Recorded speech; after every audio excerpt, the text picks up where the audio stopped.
En los primeros episodios de este podcast, Tu Corazón y el Dinero, hemos venido hablando de fundamentos que te ayudan a tener un buen manejo financiero o finanzas saludables. Y a manera de resumen, y por si te has perdido algunos de ellos, también animarte a que los busques, te quiero enlistar lo que hasta ahora hemos venido hablando. El primero de ellos fue busca la excelencia y no la riqueza. Hemos hablado también de gastar con estrategia y no con emoción. Te hemos animado a tener en cuenta las etapas financieras de la vida, a ahorrar intencionalmente, a ser generoso, a cuidarte de la deuda, a presupuestar, también a invertir tus ahorros. Y el último del cual estuvimos aquí hablando es entender que tú no eres dueño, sino administrador de los recursos que Dios pone en tus manos. Y hoy queremos cerrar con este último fundamento, y es el entender que hay una estrecha relación entre mi manejo financiero y el carácter. Así que yo quiero que Chacho, que siempre está aquí acompañándonos como pastor y economista, pues tú nos abundes un poquito más de esta idea de que hay una relación entre mi manejo financiero y el carácter. Dinos un poquito cómo es eso. Sí, bueno, yo creo que cuando uno quiere tener una vida financiera de estabilidad y de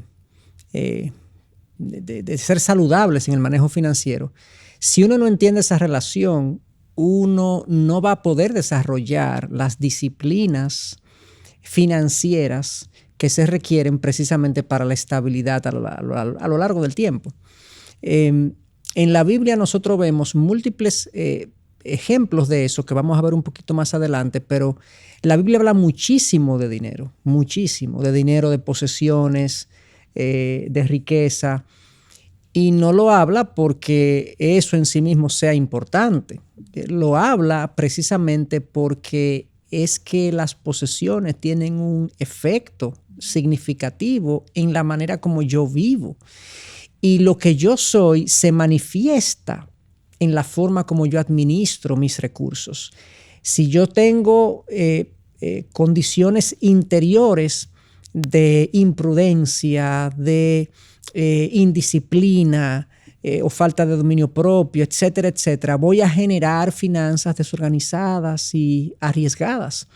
Por el contrario, si tengo virtudes en mi carácter que me hacen un individuo ordenado, enfocado, prudente, voy a tener unas finanzas que reflejan esas virtudes. Entonces, cuando una persona se acerca buscando ayuda en el ámbito financiero, casi siempre viene buscando la técnica financiera que lo va a ayudar a él a resolver su problema. Uh-huh. El 1, 2, 3. Exactamente, la técnica financiera, cuando en realidad lo que él necesita ver es cuál es el componente interior, los componentes de mi carácter que yo necesito desarrollar para generar finanzas saludables. Uh-huh. Entonces de ahí la importancia de esta relación, y de ahí que yo debo entender eso si es que yo voy a tener unas finanzas sanas a lo largo de mi vida. Tú sabes que dijiste ahorita en la Biblia que habían personajes que nos hablaban de ese tema del carácter y el manejo financiero, y recuerdo, por ejemplo, en Mateo, a este personaje tan conocido que es Zaqueo.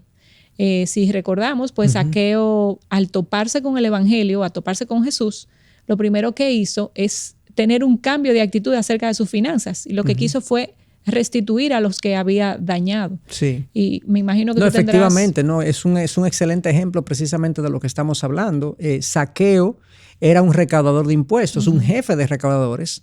No queremos extendernos, desplayarnos en este tema, pero era un hombre muy rico, de riquezas mal habidas, uh-huh. porque él le había extorsionado, había robado a su pueblo. Y cuando él, más que se topa con Jesús, él tiene un encuentro transformador con el Señor Jesús, uh-huh. Acepta a Cristo como Señor y Salvador en su vida, se arrepiente de lo que hizo, y ahora de repente, literalmente, ahora Zaqueo quiere devolver parte de lo que él o restituir, más bien uh-huh. reponer lo que él había robado o lo que él había malversado a lo largo de su vida.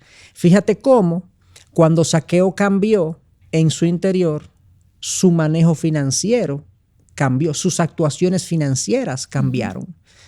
De ahí que el carácter y mi manejo financiero están conectados. Eso es un ejemplo excelente. Y hay otro ejemplo que quisiera que tú lo abordaras, que refleja el carácter. Y es ese joven rico que se acercó a Jesús y Jesús le hizo, deja todo y ven. Y él dijo, bueno, tengo cosas que hacer. Sí, claro, claro.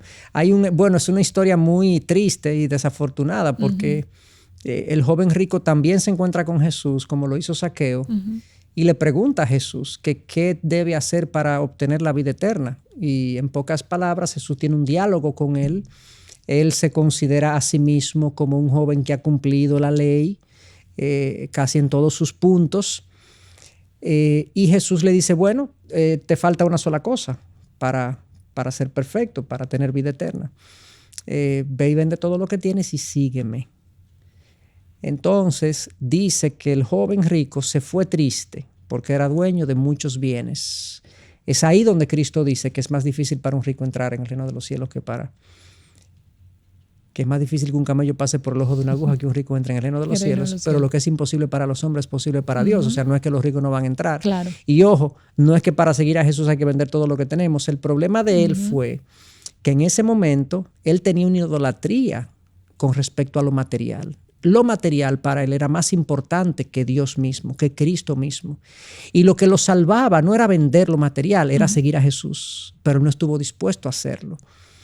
Y en ese caso, su manejo de lo económico lo mantuvo fuera del reino de los cielos, lamentablemente, por su apego a lo material y no por su amor por Dios, lamentablemente. Lamentablemente. Mira, Chacho, y hay preguntas que surgen hablando del carácter. O sea, ¿qué rasgos del carácter, qué rasgos pecaminosos del carácter podemos ver? Por ejemplo, cuando una persona sabe que tiene recursos limitados y no se anima a hacer un presupuesto, no es diligente a hacer un presupuesto. ¿Qué está pasando ahí en el carácter que está afectando las finanzas? Sí. Bueno, muchas veces la gente se da eso. Extrañamente, y yo creo que eso es algo que nadie ignora, nuestros recursos son limitados para la gran mayoría de los mortales económicos, como nosotros, ¿verdad? Nosotros no tenemos recursos ilimitados. Solamente un pequeño porcentaje de la población mundial puede tener y manejar recursos casi ilimitados, humanamente hablando. Pero la mayoría tiene recursos limitados. Por lo tanto, si tenemos recursos limitados, debemos presupuestar. Pero hay gente que no lo hace. ¿Por qué? Bueno, hay una condición en su carácter que lo lleva a ser insensato, a no proceder con lógica financiera, porque es un asunto lógico que si yo tengo recursos limitados, yo me aboque, yo me conduzca a hacer un presupuesto para ver qué voy a hacer con mis recursos. Entonces, para gastarlo donde debo gastarlo. Entonces, ¿qué puede estar pasando ahí? Bueno, desde lo más sencillo como una persona desorganizada. Es desorganizado, no quiere poner orden en sus finanzas como no lo hace quizás en otras áreas de su vida. Ahí hay un reflejo del carácter. Una persona con recursos limitados que no presupuesta es quizás una persona desorganizada. En otro caso, quizás una persona con falta de dominio propio también, que pueden dar, eso puede dar otras situaciones también, pero como yo no tengo dominio propio, yo no me quiero poner un presupuesto porque yo no me quiero controlar, yo no me quiero dejar gobernar por eso. Puedo ser también una persona muy arriesgada, imprudente en mi manera de ser. Soy ordenado, pero como soy un imprudente y soy arriesgado en mi abordaje hacia la vida, yo le doy para allá, como decimos a veces en República Dominicana, o yo sigo hacia adelante, como diríamos en otros países. Todo eso, fíjate cómo la falta de un presupuesto en presencia de recursos limitados es una manifestación o de desorden, o de falta de dominio propio, o de imprudencia, y otras cosas más también. Correcto. ¿Y qué, como pastor, ¿verdad? ¿Qué carácter debe cultivar esa persona? ¿Qué parte del carácter de piedad debe enfocarse? Yo te pudiera decir, bueno, se me ocurre la prudencia. Claro. Tú debes de ejercitar la prudencia. ¿Alguna otra cosa? Bueno, hay cosas que lo van a ayudar a él también a entender. O sea, primero hay que hacerlo consciente. Si tú no tomas control de tus finanzas, tú vas a tener problemas significativos.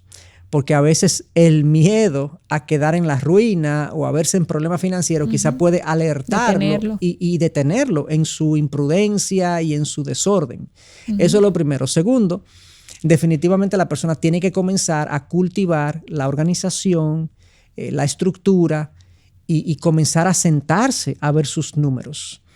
bajo el entendido de que si no los ve, corre el riesgo de tener problemas financieros de diferentes tipos. Entonces sí, habría que cultivar en él orden, sensatez, hasta humildad, porque a veces también es falta de humildad de que yo voy a ser capaz de conseguir los recursos que yo necesite, yo no necesito presupuesto. A veces es una rebelión en el corazón, una fibra de orgullo que no le permite a él someterse a un presupuesto, a una estructura económica. O sea que sí, tiene que ver qué es lo que está produciendo en él esa actuación para luego trabajarlo. Y hay otro tipo de persona, otro tipo de carácter más bien, y es aquel que compra cosas sin tener los recursos. O sea, pudiera parecer ilógico, pero hay personas que usan sus tarjetas de crédito, sus líneas de crédito sin pensar, sin presupuestar. Sí. Pero también hay un impulso en el corazón en esas personas que le dice, ve y cómpralo, complace tu deseo. Sí, claro. Hay algunos que tienen presupuestos y no obedecen los presupuestos. Exacto. Porque tienden a ser gobernados por sus impulsos. Y esos impulsos son atizados, son estimulados por múltiples razones. Por ejemplo, una persona que entiende que su valor como persona, como individuo, depende de lo que tiene y de lo que proyecta, va a querer andar en un carro último modelo, va a querer usar ropa de marca, va a querer manifestar un éxito económico o una prosperidad económica que quizás no tiene. Pero eso proviene de una inseguridad personal y de un falso entendimiento de que su valor como persona proviene de esa prosperidad que él manifieste. Hay otros que se sienten también estimulados a la compra excesiva y compulsiva porque le gusta competir con los demás. Son gente orgullosa, no le gusta sentirse a menos, ¿okay? Y compiten con los otros queriendo exhibir lo mismo que los otros tienen. Y a veces hacen un viaje o adquieren algo simplemente porque los otros amigos y relacionados que están alrededor de él lo están haciendo. Eso también es un problema. En un tercer lugar, y aquí yo no estoy siendo exhaustivo, no voy a poder decir todas las motivaciones, pero hay gente que literalmente calma su ansiedad comprando. Sí. Hay gente que la compra es como una terapia. Y el dolor también. Esas personas que vemos que son acumuladores. Exactamente. Gente que quiere comprar, que se siente bueno, se siente bien estrenando y ha encontrado entonces en la compra de lo nuevo, de lo más brilloso, de lo más bonito, un refugio emocional. En lugar de buscar su refugio en lugares donde realmente hay plenitud, como Dios y Cristo, lo buscan en las compras. Sí. Y se vuelven compradores compulsivos. Y hay mucha gente que no sabe, que no se ha percatado de que es comprador compulsivo, porque quizás son compradores compulsivos moderados y compran compulsivamente dentro de su presupuesto, pero están comprando compulsivamente y están comprando para aliviar algo emocional. Y cosas innecesarias, que también es una irresponsabilidad. Exactamente, o sea que también todo eso se ve. Claro, y eso habla también de dónde está mi satisfacción o mi deseo de buscar aprobación, como tú decías. Quiero que el Señor me aplauda o que me aplauda aquellos que me rodean. Entonces tiendo entonces a hacer esas cosas. Exactamente. Hay otro tipo de carácter y es aquel que decide no ahorrar porque no piensa en el futuro, no prevé que pueden pasar imprevistos y decide no ahorrar. Y he escuchado, Chacho, también personas que dicen, Dios va a proveer para mañana. Si no seas falto de fe. Ten fe, que no importa, Dios proveerá, no nos va a faltar el pan. Pero a veces usamos esos versículos de forma incorrecta. Pero lo que hay en verdad es un problema, una fisura en mi carácter. Claro. Sí, la gente supone que Dios está obligado a hacer ciertas cosas por mí, a pesar de que yo no obedezca los consejos que la Biblia me da acerca de ciertas cosas. En este caso, quizás soy yo como un trabalengua eso, pero en este caso tú mencionas el tema del ahorro. El ahorro es aplaudido en la Biblia. De hecho, el libro de Proverbios, que es el libro de sabiduría por excelencia, tiene aplausos al ahorro de diferentes maneras. Se pone el ejemplo de la hormiga, que es un insecto apenas y aún así ahorra para el invierno, durante el verano. Y nos dice a nosotros, imiten la hormiga. Y el que no lo hace es un necio, dice el libro de Proverbios. ¿Por qué? Porque la vida tiene etapas. La vida tiene realidades que yo debo ver. Y si no las veo, soy un necio, dice la Biblia. Habrá una etapa en la que yo no seré tan productivo como lo soy ahora. ¿por qué entonces no ahorrar? Habrán momentos, no etapas, pero momentos donde yo puedo quedar sin empleo o donde el empleo que tengo o el negocio que tengo puede irle mal. Aquella famosa historia de las vacas gordas y las vacas flacas de Egipto, cuando José en Génesis, donde hubo un tiempo de vacas gordas, hubo un tiempo de vacas flacas y a José se le instruyó que ahorrara en los tiempos de vacas gordas porque las vacas flacas venían por ahí. Realmente casi todo el mundo experimenta en sus vidas tiempo de vacas gordas y de vacas flacas. Y haríamos muy mal si estando en tiempos donde podríamos ahorrar no lo hacemos. Uh-huh. Porque no somos dueños del futuro, no lo conocemos. Entonces decíamos en algún momento, uh-huh, en algún otro episodio, que el ahorro es como un acto de humildad. Porque es como reconocer, pero yo no controlo el futuro, yo no lo conozco. Déjame yo guardar para ser prudente. Dios me está proveyendo y quizás me está proveyendo recursos para ahora y para el futuro. Y yo, por necio, uh-huh, no le estoy haciendo caso y estoy sencillamente derrochando recursos que me pueden servir en cosas innecesarias que me pueden servir para más adelante. O exigiéndole a Dios, en el tiempo de escasez, dame recursos hoy. Exactamente. Cuando Dios en el pasado te dio recursos y no hiciste un buen trabajo de ahorro. Exactamente. Mira, y hay otro tipo de carácter, Chacho, que yo personalmente me identifico con ese porque en momentos de mi vida yo he estado ahí. Y es aquella persona que es derrochadora consigo misma, pero vamos a decir austera, quizás tacaña es la palabra, sí, correcta, con el otro, cuando es la necesidad del otro. Para cosas para mí es poco, pero cuando ese mismo monto es para darlo a otro, ay no, eso es mucho. Sí. Bueno, yo creo que todos hemos estado ahí en algún momento. O sea, nosotros somos mucho más dadivosos y generosos con nosotros mismos que con los demás. Ay, sí. Ese solo hecho debería llevarnos a nosotros al arrepentimiento y a entender que por eso es que necesitamos una salvación, uh-huh, en Cristo, un Salvador. Cristo, sí, que sí se dio a sí mismo por completo en beneficio de los demás. Nosotros no amamos así, solamente Dios ama así. Uh-huh. Dios ama de manera incondicional y amplia a todo aquel que se acerca a Él, obviamente, y que le busca. Entonces, ¿qué está diciendo un carácter? Que es derrochador consigo mismo y tacaño con los demás. Es un egoísta, uh-huh, es un ególatra. Podemos verlo como yo le puedo poner muchos nombres insensible, a eso. falto de empatía, que es más o menos insensible, sí, exactamente, es un carácter. Entonces estas cosas, obviamente no las señalamos para que nosotros y los que están viendo se sientan culpables. Bueno, si se sienten un poco culpables está bien, bueno, un poco. Pero es para el cambio y la transformación, claro, para el cultivo de la virtud, uh-huh, para que yo pueda tener una vida financiera más plena. Bien lo dijo Pablo, citando a Jesús, más bienaventurado es dar que recibir. Uh-huh.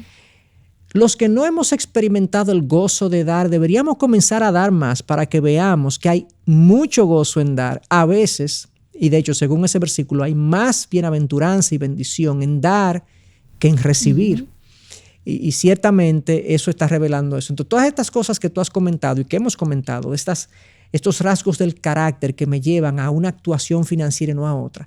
El mensaje final, lo que queremos dejar dicho es que mis resultados financieros, si mi comportamiento financiero tiene una conexión con lo que yo soy, ojalá todos podamos determinar a partir de cómo yo me manejo financieramente, quién realmente yo soy. En un momento dado, como Jesús dijo, que de la abundancia del corazón habla la boca, podemos hacer la misma aplicación, que de la abundancia del corazón hablan las finanzas. Uh-huh. Porque el manejo financiero dice quién yo soy, en la manera como yo gasto, como yo invierto, como yo ahorro, como yo comparto. Entonces deberíamos tomar información de qué estoy haciendo yo con mis finanzas para ver quién realmente yo soy, para entonces trabajar en nosotros el cambio que requerimos para tener finanzas saludables. Cuando yo comienzo a querer cambiar las finanzas sin revisar las condiciones de mi carácter que me condujeron a ese manejo, va a ser una solución de corto plazo, no va a cambiar. Es como la persona también que hace dieta y por un mes hace dieta, pero no cambia su patrón de alimentación a largo plazo. Uh-huh. Lo mismo es cuando yo estoy en un problema financiero, me pongo ciertas dietas financieras, me restringo, pero si no cambio la forma como me manejo en sentido general, que es un reflejo de lo que soy, los cambios van a durar muy poco. Uh-huh. Y voy a rebotar en un problema financiero de nuevo. Así que esa es la importancia de entender esta relación entre carácter y manejo financiero. Gracias, Chacho, y a ustedes que nos sintonizan, te animamos a buscar más de estos episodios y estos fundamentos en nuestra página de Ministerios Integridad y Sabiduría, en el canal de YouTube de Ministerios Integridad y Sabiduría o en las plataformas de podcast. Esto es todo por hoy y gracias.